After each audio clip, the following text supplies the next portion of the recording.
just fine. Hello and welcome to this week's episode of the Goodrum Show with me, Chris Goodrum. Okay, so big thank you to everybody that commented and said nice things and gave likes to last week's episode of the show.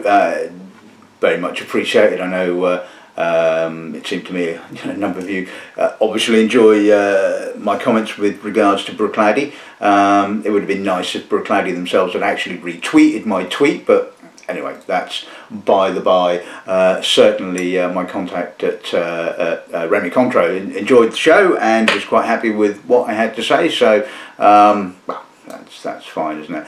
Anyway, this week's episode of the show is kind of has a bearing on what I said last week. It was when I got on my soapbox about the rising price of whiskies. I thought, why not kill two birds with one stone, metaphorically speaking, this week, and we'll look at some affordable whiskies.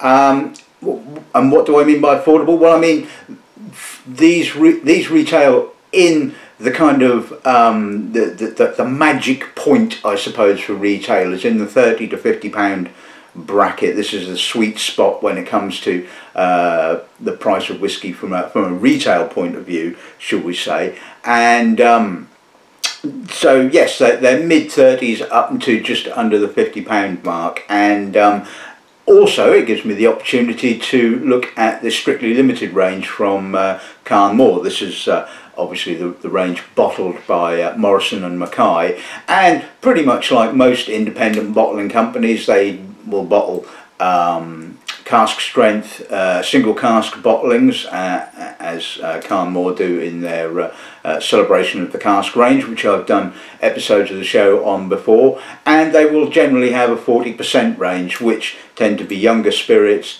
less expensive, and I don't think I've fully done an episode of the show on the Strictly Limited range, which tend to be, some of them are single cask bottlings, but more often than not they're vattings of two casks, and like I said, they fall into the sweet spot of sort of £30 to £50, which is, like I said, always really nice. But, and there's always a but with regards to whiskies at this kind of price point, is by and large they're going to be young. They're going to be sub 10 years old, and where there's certain distilleries that will quite happily get away with being bottled at a younger age, there are a number that really don't, and sometimes I get the feeling that independent bottling companies are bottling out of necessity in this kind of range. I mean, because like I said, Carn Mor are not the only independent bottling company that have a 46% range or a lower ABV range,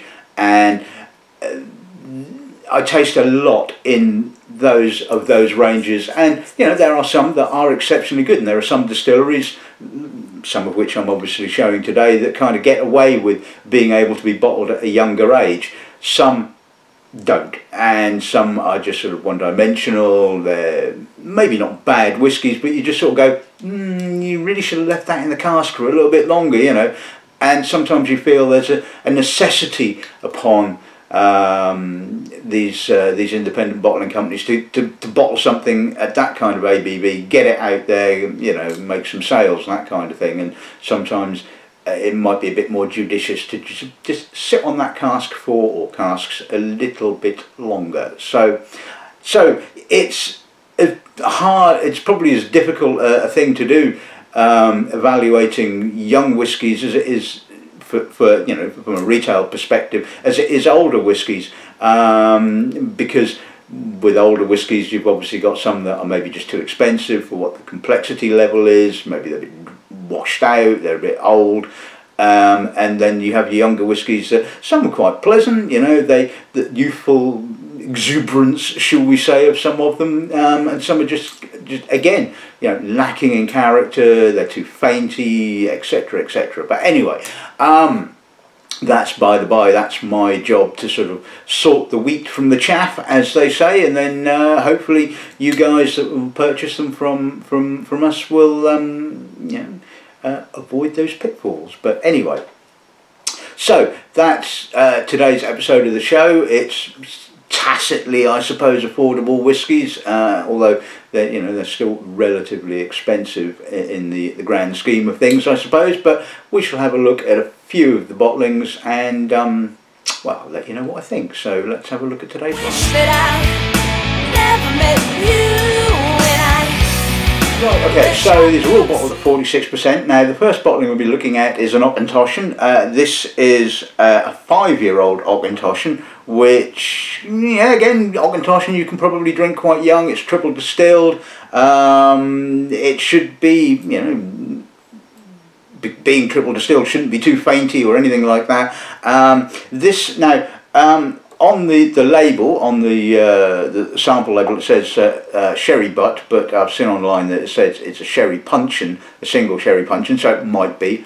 It is, like I said, distilled in 2012, bottled earlier this year, so like I said, 5 years old, and we shall see what that's like.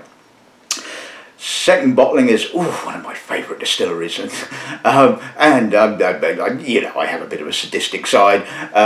So we're looking at a Fettercairn, and an 8-year-old Fettercairn at that. So this was aged in recharred bourbon hogsheads. So alarm bells are kind of going. It's Fettercairn, it's recharred casks. Oh my God, it's going to be fainty and bitter and. Anyway, we shall see. So this was distilled in 2009 and bottled late last year, so like I said, 8 years old. Third bottling we'll be looking at is Knockdhu. Now, you don't see very much independently bottled Knockdhu. I mean, in-house distillers claim that they don't sell their casks of Knockdhu and Pulteney and things like that, but they obviously do. This is an 8-year-old Knockdhu, again aged in American oak hogsheads, distilled in 2009 and bottled, I think it was mid to late last year. And talking of Pulteney, here we have a Pulteney, and I think this is only about the 3rd ever independent bottling of Pulteney that I've actually physically come across. I mean, you just don't see it, and I think, from memory, I think this is possibly the most expensive of the bottlings in the range today. It's 10 years old. I think it retails at $49.95 or thereabouts. And we do have some stock of it. So there you go. That shows you what I think of it. There's a couple of bourbon barrels, distilled in 2007, bottled in March of 2018. So bang up to date. Right, the penultimate bottling we'll be looking at is Glenturret. Yes, another one of my favourite distilleries, although this is the peated spirit, the Ruadh Mhor, and it's also been aged in a sherry hogshead, so I don't expect to find any distillery character, which is probably not a bad thing from sort of young Jura, it has to be said.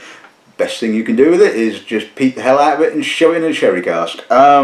So this is a couple of sherry hogsheads, which is quite interesting. Obviously, as you know, a butt is quite a large vessel, where a hoggy is about 200-300 litres, whereas a butt is about 500, I think. So as you can see, it's picked up an awful lot of colour from those casks, and it is only 8 years old. So distilled in 2009 and bottled a couple of months ago, I believe.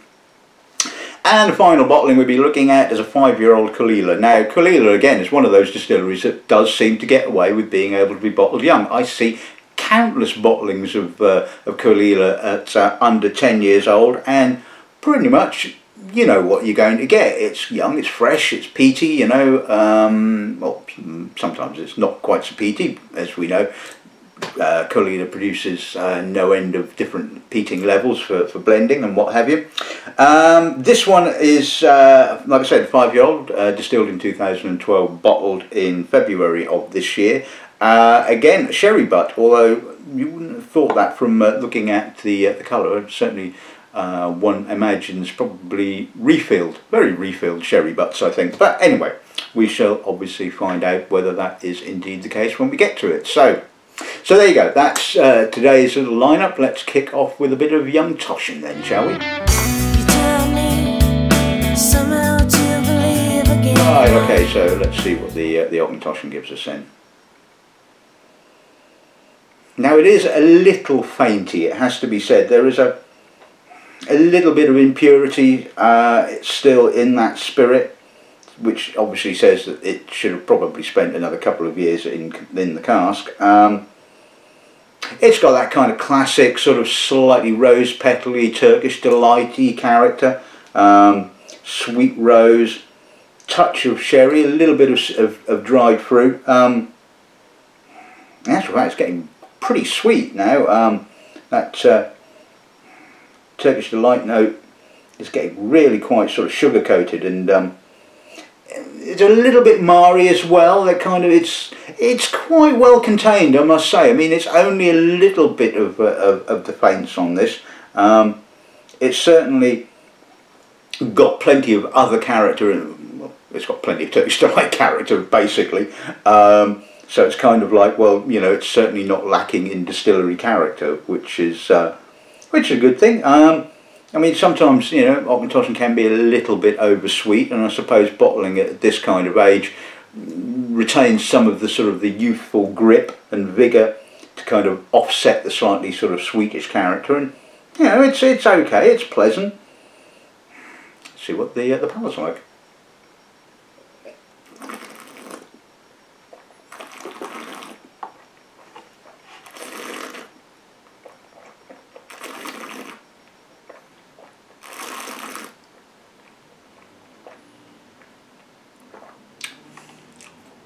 It's a bit short, a bit evanescent. It's a very youthful, Mhor kind of character right on the finish. I mean, it does open up with some of that pleasant Turkish delight rose petal kind of character. A little bit of sherry spice, a little bit of dried fruit, but it's really in its nappies, it has to be said. The finish is quite short, it's quite austere, and it's mainly spirit, it has to be said. And I personally feel that this should have just spent, you know, at least a good couple of years longer in the cask. The sherry is quite subtle, so if this was just a single sherry puncheon, a puncheon's even bigger than a butt, it has to be said, and it's certainly not a particularly well-used cask these days, I believe. I mean, and there's probably still loads of them knocking around in Ruadh, I imagine, but it's not a cask you see very often, and so the surface area to the spirit is going to be a lot smaller than it would be in a butt. And if it's refilled, which I guess it probably is, then, you know, the sherry character is pretty light, so it certainly hasn't swamped the character of the spirit itself. It's just that it just needs a little more time, I think. Help me to trust again, but Oh, right, deep breath. It's Fettercairn time. Let's see what the nose gives us. Well, yes, it is Fettercairn. Yes, there is an industrial character to it. There's no escaping the kind of character of the distillery, and which I suppose you can argue is not a bad thing. I mean, Fettercairn is loved by some people and not by others. Anyway, this does have some other redeeming features other than the slightly raw industrial character. There is some sweet barley beneath it, a bit of toffeed oak. It's a bit acetic, it has to be said. It's a bit rough round the edges, but then that's kind of Fettercairn in a nutshell, really. It's not the worst Fettercairn I've ever smelt in my life. It's certainly not what I would consider to be the best. It's a middling Fettercairn. You know, I mean, you know, in all honesty, it's not a bad bottling. It has to be said, is what I'm trying to say. I mean, it's 8 years old. It kind of shows plenty of distillery character. It's just whether you like that distillery character or not. But yeah, it's like I said, it's got some balance to it. There's some sweet barley. It's not all, you know, one-dimensional. So, let's see what the palate gives us.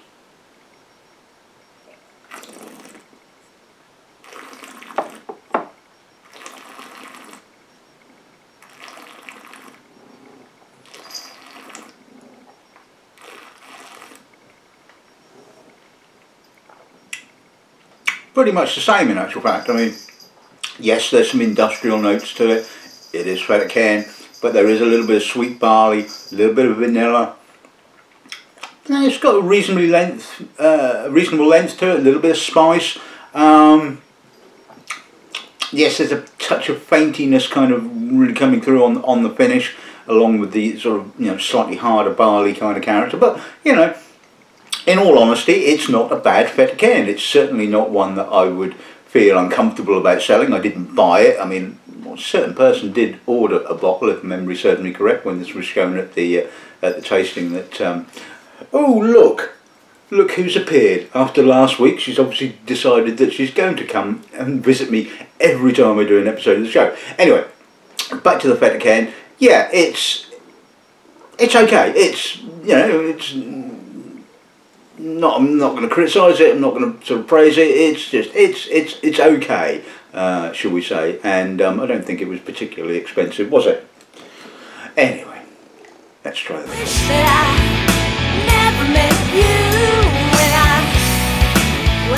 Right, okay, so we're moving on to the Knockdhu. Now, let's see what the nose gives us on this end. It's young. No shit. It's only five years. Oh no, it's 8 years old. It's got some classic Knockdhu character. It's crisp. It's granity. There's plenty of white fruit. There's a cat on the table. Come on, putty cat. Honestly, felines. Anyway, where was I? So yeah, it's got some crisp white fruit, some minerality, that sort of granity Highland character. It's got a touch of honey, a little bit of vanilla beneath. Yeah, and I love Knockdhu, or Agnock as the case may be. I think, like I said, it's kind of a classic Highland whiskey, and you know, I mean, I've stocked this. I don't think we've got any left now, but and it wasn't particularly expensive, and it's a lovely nose. It's not hugely complex, but there's plenty going on there, and you know, there's youthfulness, but there's not too youthful, if you see what I mean. So a really lovely whiskey, I think this was. See what the palate's like.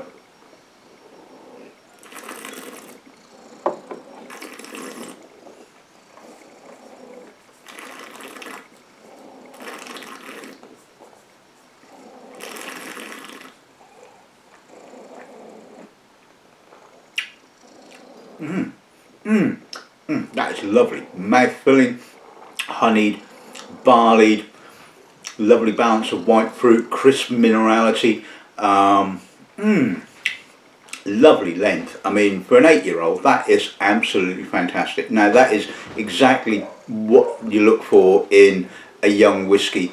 Depth, youthfulness, all nicely kind of balanced up against each other. So yeah, I think that's absolutely pretty damn good, as I think I'd say. Yes, damn good.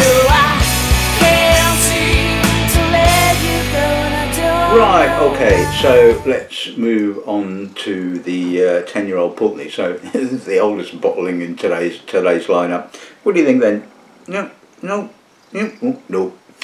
Anyway, good job Barbie's not doing the reviewing, isn't it? Right, so it's youthful, quite salty, fresh, crisp, again, salty white fruit, bit of honey, bit of barley. There's a bit of rose petal Mhor, that sort of youthfully kind of character, which is quite surprising at 10, it has to be said. I wouldn't have expected to find that. It's a very subtle nose, and although there is a little bit of saltiness to it, it's certainly not got the sort of the salty character that you would expect from, say, a distillery bottled spirit of this age. So I would imagine that this has probably spent a few years on the mainland, shall we say. But I mean, like the Knockdhu, it's got a lovely personality, and all right, it's not sort of hugely complex, but you know, I like it. I think it's got an appealing nose, shall we say. Let's see whether the palate's equally appealing.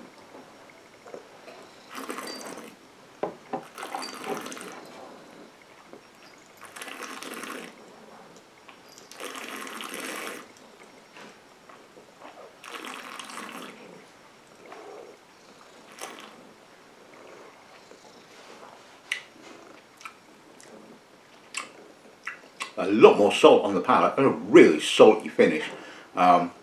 Again, white fruits. There is a touch of that rose petal Mhor character, almost Turkish delighty.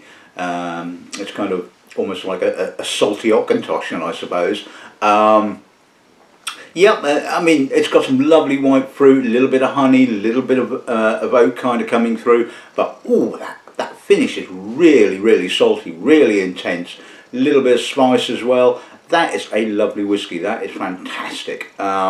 Yes, all right, it's not hugely complex, but it kind of delivers what it delivers, shall we say, in a pleasant manner. And yeah, I think again, yeah, not a bad whiskey, huh?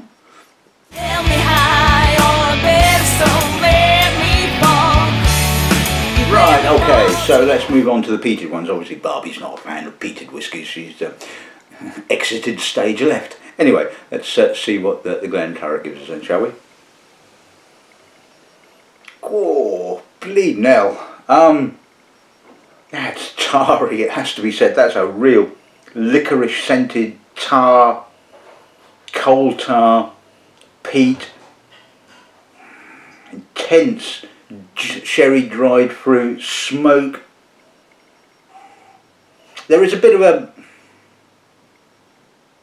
sort of dirtiness, but it's kind of mingling in with the sort of peat and the tar. I mean, I love this. I think this is great. I mean, and this is kind of probably one of the few times you'll hear me sort of saying nice things about a slightly dirty spirit. But it kind of works with peat and tar and earth and licorice and treacle, and you know, that kind of that rawness, I suppose, almost kind of adds to the appeal, which is kind of contrary to pretty much everything else I say about that. You know, you don't want a dirty spirit, you don't want faintiness, etc., etc.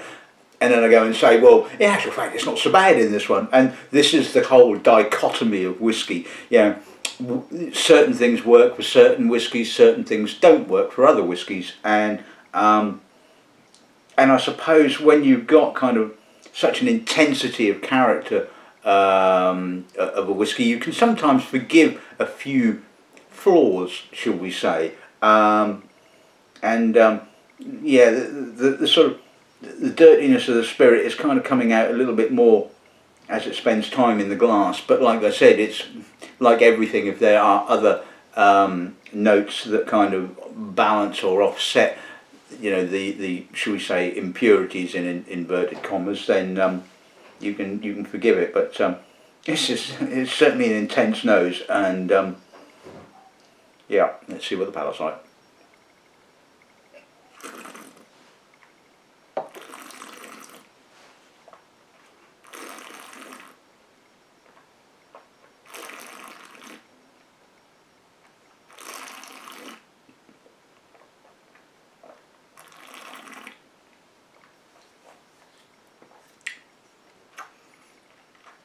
Big chewy mouthful, it has to be said. Again, pretty much like the nose. It's got a kind of tarry, licorice, treacle, green nuts, burnt wood, peat. Palate's a bit cleaner in actual fact. There isn't quite so much of the sort of like the dirtiness coming through on the palate. But that's because the sort of like the sherry and the peat is just sort of like, ooh, you know. And like I said, in this instance, I can live with that, you know, and it's got some nice slightly cardamom, slightly chillied spice on the finish, so it's a real intense mouthful, it has to be said. And if you like lots and lots of peat and sherry and that kind of thing, then this really ticks all those boxes. Like I said, you know, unless you really knew, and probably were a better blind, I don't think I would have picked this to be peated Glenturret at all. It certainly doesn't come across that kind of, well, there's no distillery character apart from a bit of dirtiness. So yeah, I can live with that. It's an impressive whiskey, and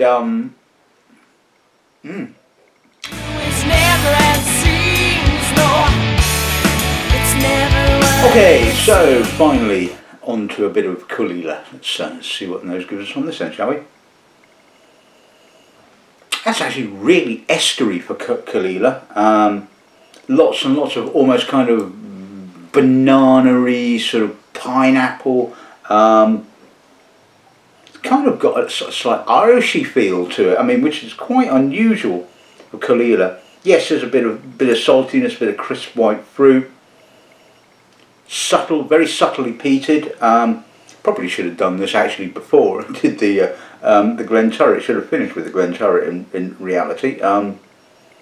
But I'd forgotten about how estery this particular Caol Ila was, and I certainly stocked it. I mean, I don't think it's available anymore, but this is, yeah, a lovely bottling, and I've tasted unpeated Caol Ila, and it does have a lovely fruity character, but people often seem to sort of miss that. I don't know why. I don't know what it is with Caol Ila. It's maybe because it produces so much, and it produces so much spirit for blending. Yeah, people just sort of seem to sort of overlook it to a certain extent, and the fact that the distillery bottlings are so bleeding expensive these days. But then, well, that's bloody Diageo for you, isn't it? And even the independent bottlings of young Caol Ila are ridiculously expensive as well. Certainly cask strength ones. So to find one that's sort of, you know, sub 50 quid, even if it is bottled at 46%, and this was 30, 37, 38, 39 pounds, you know, which was, you know, a bloody bargain as far as I was concerned. And oh, that's a lovely nose. That is absolutely gorgeous. Like I said, really estery, fruity, but with a sort of background peat and a bit of smoke, you know. Oh, absolutely lovely. Let's see what it tastes like.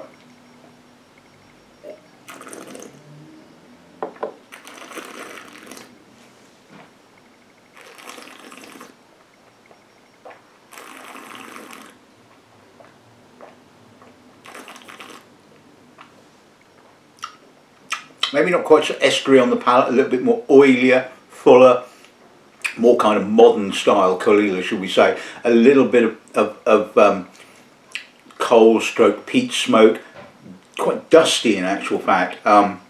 Again, some saltiness, a little bit of sharp white fruits. Yeah, really appealing. Like I said, I mean, Caol Ila is certainly one of those spirits that does seem to get away with being bottled at quite a young age. And this is lovely. No off notes, no faintiness, no off the still notes.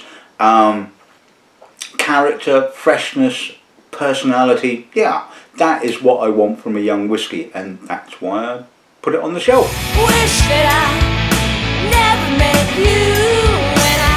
Right, okay, so let's sum today's episode of the show up. So, well, first off, a big thank you to Morrison and Mackay for the samples for today's episode of the show. Obviously, they didn't send them for just an episode of the show. They obviously sent them to me in the hope that I would purchase them. And, you know, I purchased pretty much most of these, it has to be said, at one point or another. And, like I said, you know, these all hit that kind of sweet spot as a retailer, the £30 to £50 mark, which is just, yeah, where it's at and where we sell pretty much, you know, the bulk of our whiskies. So, you know, I'm always looking to sort of add to that range that we have. Auchentoshan, that's one of the few that I didn't actually go for, mainly because I just thought it was just a little bit too young. Yes, there was plenty of Toshan character, but there was just that sort of too youthful edge to it. And although Toshan can get away with being bottled a little bit on the young side, I think 5 years old was a bit too young for that particular bottling. Fettercairn, now, it takes a bloody remarkable Fettercairn for me to want to stick it on the shelf, and I will say that I have actually bought Fettercairn in the past, and I have put it on the shelf indeed. This wasn't one that I really was particularly enamoured by. It's, like I said, when I tasted it, it's certainly not the worst bottling of Fettercairn I've ever tasted in my life, and in actual fact it's not bad at all. And so I mean, I wouldn't have felt uncomfortable, should we say, but in the grand scheme of things, yeah, I didn't go for it. On the other hand, I did go for the Knockdhu. I mean, that's the epitome of like the Caol Ila, of a young whiskey. You know, still got plenty of character. You know, no faintiness, no rawness. Yeah, youthfulness. Yep. Maybe not hugely complex. Yep. Okay, I can live with that. But it delivers what it delivers in a really nice manner. So yeah. And pretty much the same can be said for the Pulteney as well.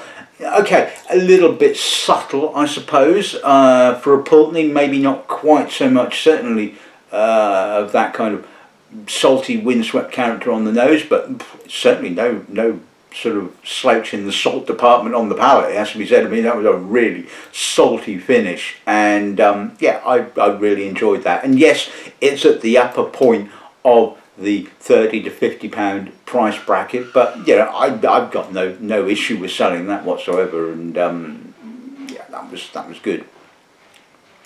Unfortunately, I did try and buy this, but was because when I got these samples, I had a huge backlog of samples and just didn't get around to tasting them in time, and by the time I'd put my order in, this had all gone, and I can understand why.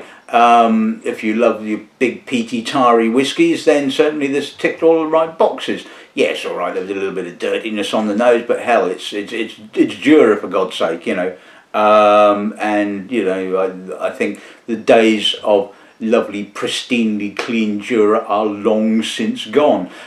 Which, on the sort of the flip side of the coin, just changing the subject here absolutely entirely, I've been tasting, I was tasting a young Tobermory the other day, and I'm convinced that the distillery has indeed cleaned up its act, because it was actually really quite pleasant. Oh my God, you know, a young Tobermory with no faintiness, no dirtiness. You know, maybe the two distilleries should talk to each other. Maybe, you know, Tobermory should go and speak to Jura, because what Jura is doing these days is frankly not a patch on what they used to do. It's absolutely dreadful stuff.